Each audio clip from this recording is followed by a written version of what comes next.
Hello everyone, good morning. I want to show you guys a little quick technique with using some of these little shot plate that I have on my website. I think you guys have has to do with the last chapter in intentional metalsmithing with this shot plate.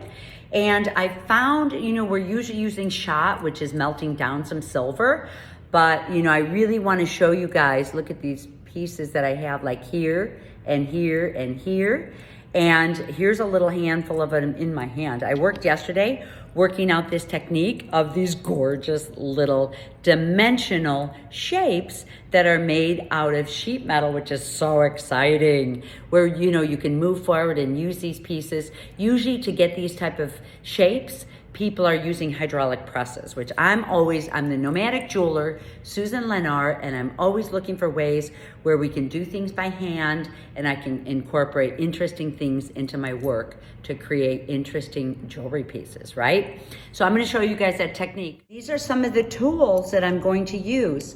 This is actually just like a steel piece that you can find. I use this a lot with shot plate, and then also some of these round ones. So we're gonna use these dapping dies to inside, a series of a few different ones to get inside these bigger pieces or these really deep pieces that I love. I showed you guys some of the depth that I get on my work and some of the domed shapes, that you'll be able to get with these dies. So I think I'm gonna do this one.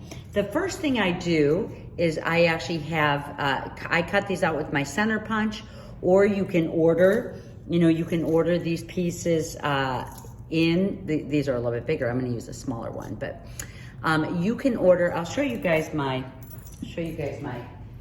cutter here.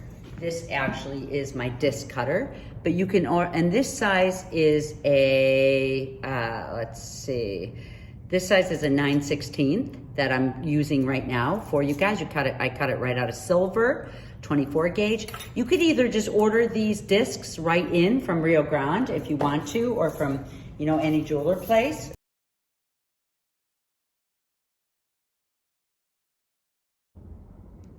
Okay, so here are some of the dies that I'm going to use with this type of piece that's so deep down in there. I'm going to have to use some of these tiny little dies like this one here.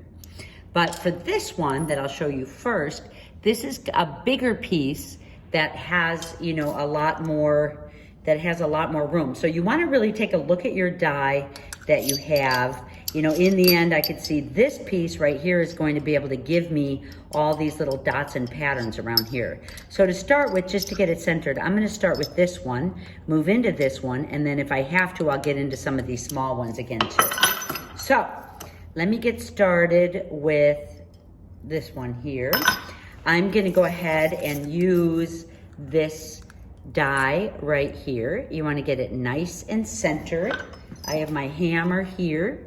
I'm going to start right in the center and just gently, and you don't want to overdo it. Sometimes you think that you have to overdo things and use a lot of your strength. Okay, I'm going to now get in here nice and deep with this size here. I'm thinking this size, because remember, it's like studying your pattern. I'm hitting a little bit off to the side, but once you already started off to the side, it's hard to go back. Okay. Work my way a little bigger again. So it's just working your way forward. Here's one that's really going to be able to get things in here centered and pick up some of the patterns.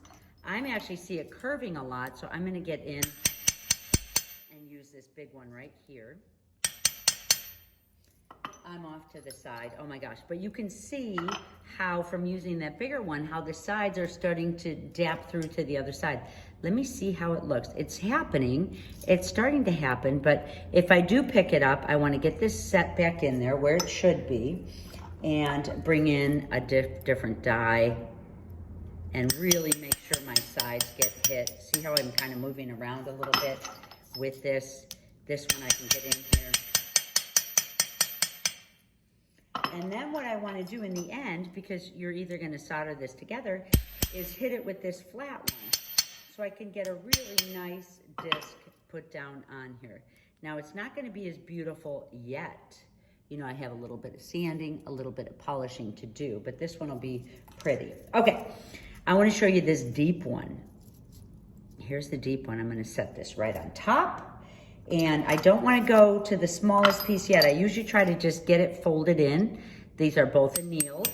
So I'm going to try to get this gently folded in.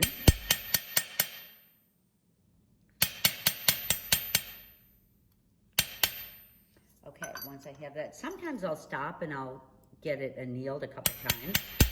You want to make sure the center doesn't get stretched too much, but you could see how I'm getting this down inside here. See that? Okay, now this I want to be careful of. I don't want to hit it too hard or that's going to come off later. Get that die. Picking up as many patterns. So I'm just, you can see how I picked up some little dots around the side. Get a little bit bigger. Here's a little bigger.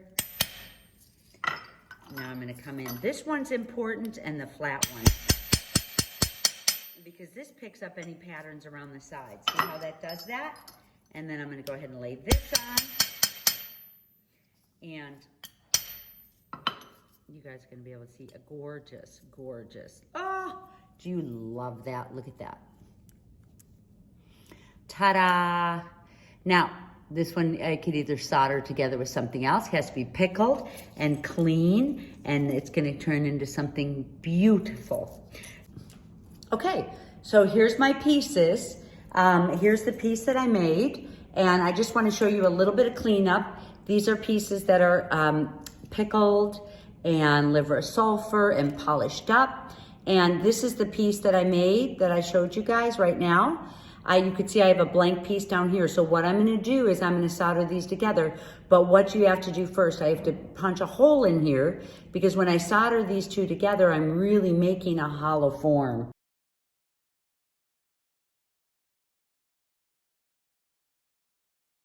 So think about that. I actually have some bracelets and, you can see if I'm building a piece like this, where I'm using it freeform, I need to have an underside to my piece to be supported so it's not just a hollow form sitting there. If someone can see the underside, you need to back it. So these are both ready to be backed here, and there's my pieces.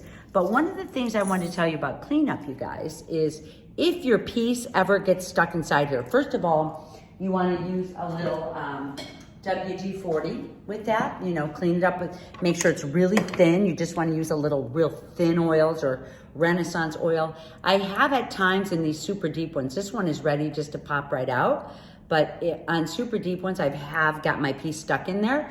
This is actually a bronze, so what I do is I put this on my block, my soldering block, and I heat it up completely. I don't bring it to a red glow, but I just heat it up and then I plunge it into cold water and this should just pop right out. So, you really don't have any worries about, any of that. And let's see. So this is actually how you're gonna use these forms and you'll get beautiful, beautiful, unique pieces, and just keep, this one happened to me when, you could either cut off the extra. This one has a beautiful little hole in it and I'm excited about that one too.